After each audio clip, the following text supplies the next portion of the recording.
Assalamualaikum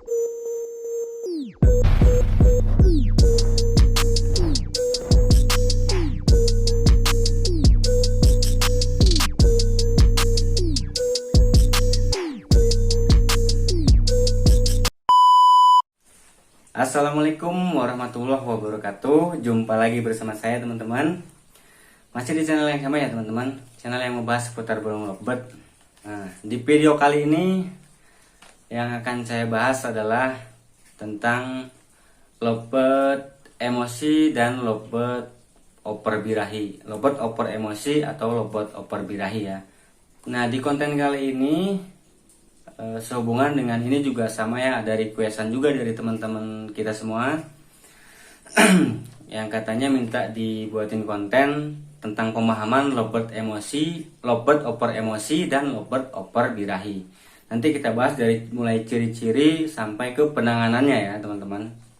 Nah, seperti biasa teman-teman yang lagi nonton dan yang belum bergabung, silahkan bergabung dulu dengan klik tombol subscribe-nya ya teman-teman, like juga komen. Nah, buat teman-teman juga yang masih ada requestan, silahkan request aja di kolom komentar teman-teman. Nah, berbicara lovebird oper emosi dan lovebird oper birahi, sebenarnya kecenderungannya hampir sama ya teman-teman antara lovebird ataupun lovebird yang oper birahi, karena birahi sama emosinya itu katakanlah bergandengan teman-teman. Karena oper birahi jadi oper emosi gitu teman-teman. Ciri-cirinya pun hampir sama sebetulnya. Ya katakanlah karakteristiknya dari lovebird yang oper birahi sama oper emosi itu hampir sama ya kalau dibilang ciri-cirinya, karena oper birahi dan oper emosi ini bergantungan teman-teman. Nah, ini akan saya jelaskan ciri-cirinya terlebih dahulu ya teman-teman. Ciri-ciri lovebird emosi ya. Nah, lovebird emosi ini cenderung lebih agresif teman-teman, atau kita bilang galak ya. Jadi lovebird emosi ini lovebird oper emosi ini jadi cenderung lebih galak, lebih agresif ke kita ya teman-teman. Itu ciri-ciri yang pertamanya. Nah, kemudian ciri-ciri yang kedua, suara kekeannya itu jadi nggak karuan gitu teman-teman. Panjang pendeknya kayak gitu teman-teman. Jadi nggak stabil gitu teman-teman. Bahkan cenderung lebih banyak kayak kuek-kueknya gitu teman-teman. Itu kalau lovebird oper emosi ya. Kadang cuma tersangkar doang kayak gitu teman-teman. Nah, ciri-ciri berikutnya lovebird yang oper emosi ini, kita contohkan kayak perilakunya itu nggak tenang teman-teman. Kayak banyak muter-muter di sangkar seperti yang tadi saya bilang. Kemudian gigit-gigit ruji, atau mungkin bahkan bisa ngerusak bisa ngerusak objek apapun yang ada di sangkar itu teman-teman. Atau bahkan kadang ada yang cuma nebok-nebok di bawah, gigit-gigit ruji bawah gitu teman-teman. Nah, itu perilaku lovebird oper emosi atau oper birahi juga hampir sama seperti itu teman-teman. Kecenderungannya karena lovebird oper birahi dan lovebird oper emosi itu bergantungan. Emosi sama birahinya lovebird itu bergantungan teman-teman. Nah, itu ciri-cirinya ya teman-teman. Nah, kemudian kita lanjut ke penyebabnya. Penyebabnya ini kadang-kadang ya, mohon maaf ya, mungkin untuk pemula juga ya, disitulah fungsinya kita memahami karakter lovebird ya. Jadi penting sekali, karena kalau udah salah dalam perawatan ya rusak gitu loh teman-teman. Nah, penyebabnya kadang-kadang dari rawatan yang gak sinkron teman-teman. Yang gak sinkron kayak gimana? Jadi saya contohkan aja ya. Ketika kita kasih settingan atau rawatan misalkan dari pakan yang kenceng, kemudian nah, kita tuh nggak memperhatikan kondisi atau karakter lovebird itu sendiri. Jadi ya kadang-kadang kita tuh udah biarin gitu aja lah. Jadi jangan kayak gitu teman. Jadi harus harus konsisten, karena main lovebird itu ya kita mainin birahi sama emosinya ya teman-teman. Jadi itulah pentingnya kita memahami karakter lovebird itu sendiri ya teman-teman. Jadi kita harus perhatikan rawatan kita terhadap lovebird kita sendiri teman-teman, gacoan kita. itu teman-teman. Dan biasanya sih robot-robot kayak gini tuh terjadi ya, sepengalaman saya, perilaku-perilaku atau ciri-ciri seperti ini tuh terjadi ke robot betina ya teman-teman. Kalau sepengalaman saya contohkan dari kurangnya porsi mandi, atau penyetabilannya yang kurang. Jadi kita terlalu fokus ke naikin birahi gitu, tanpa kita sadari kita juga harus menyetabilkan birahinya gitu teman-teman. Dan saya ingatkan sekali lagi, ini biasanya terjadi pada lovebird betina ya teman-teman. Lovebird betina yang single fighter gitu apalagi ya.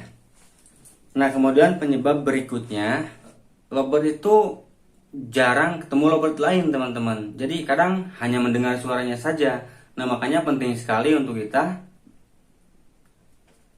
di sistem rawatan itu kita pakai sistem single colony. Itu penting. Sistem single colony beda sangkar itu penting teman-teman. Nah itu penyebabnya ya. Penyebab berikutnya bisa aja karena lovebird ini kehilangan pasangannya ya teman-teman. Itu bisa juga karena dengan kehilangan pasangannya itu membuat dia katakanlah stres teman-teman. Jadi emosinya naik gitu, birahinya nggak karu-karuan gitu teman-teman. Nah penyebab berikutnya ya rawatan yang nggak cocok. Ya seperti yang tadi saya bilang. Jadi penting sekali untuk kita memahami karakter robot agar rawatan kita itu tepat untuk robot kita sendiri teman-teman gitu. Nah kemudian untuk penanganannya teman-teman bisa melakukan penanganan seperti yang akan saya jelaskan nanti ya. Nah untuk penanganannya, robot yang oper emosi ini atau robot oper birahi karena hampir sama ya antara oper birahi dan oper emosi itu bersangkutan gitu teman-teman. Jadi ya hampir sama lah gitu. Nah untuk penanganannya ini biasanya yang saya lakukan itu ya, memberikan, kalau istilah kita bilang itu bambu setan ya teman-teman, tapi ya nggak harus bambu juga. Teman-teman juga bisa kasih potongan kayu sedikit saja, jangan panjang-panjang, jangan gede-gede juga. Dibuat disempilin di sangkar, di ruji sangkarnya gitu teman-teman. Nah usahakan kayu atau bambu itu yang agak gembos, jadi nggak terlalu keras. Nah itu fungsinya nanti kalau ketika lovebird itu emosi, dia bakalan ngegigitin si bambu setan tersebut atau kayu tersebut teman-teman ya. Nah itu fungsinya buat ngebuang emosinya teman-teman. Nah penanganan berikutnya teman-teman bisa pakai porsi mandi siang, sore, malam. Atau kalau teman-teman mau nambahin ya siang, maksud saya pagi, siang, sore, malam. Jadi porsi mandinya kita tambah teman-teman. Nah itu akan cukup mengurangi atau menyetabilkan emosi dan birahinya teman-teman. Nah kemudian dari EF-nya ya teman-teman bisa ganti pakai timun seperti yang sering saya bahas kemarin di video-video sebelumnya. Selama teman-teman mengalami lovebird yang kecenderungan seperti ini, oper emosi dan oper birahi, teman-teman EF-nya pakai dulu timun ya teman-teman. Dan pakannya ya teman-teman kalau sedang dalam kondisi seperti itu, saya sarankan untuk pakannya polos dulu teman-teman. Kasih polos aja dulu sampai emosi sama birahinya stabil.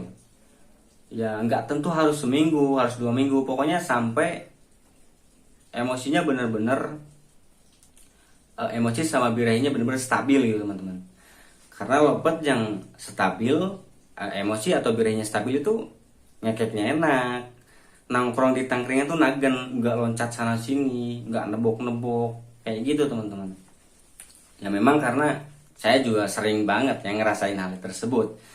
Nah, akibatnya juga cukup meresahkan juga ya kita sebagai perawat. Jadi kadang ada yang akibatnya tuh merusak semua objek yang ada di sangkar.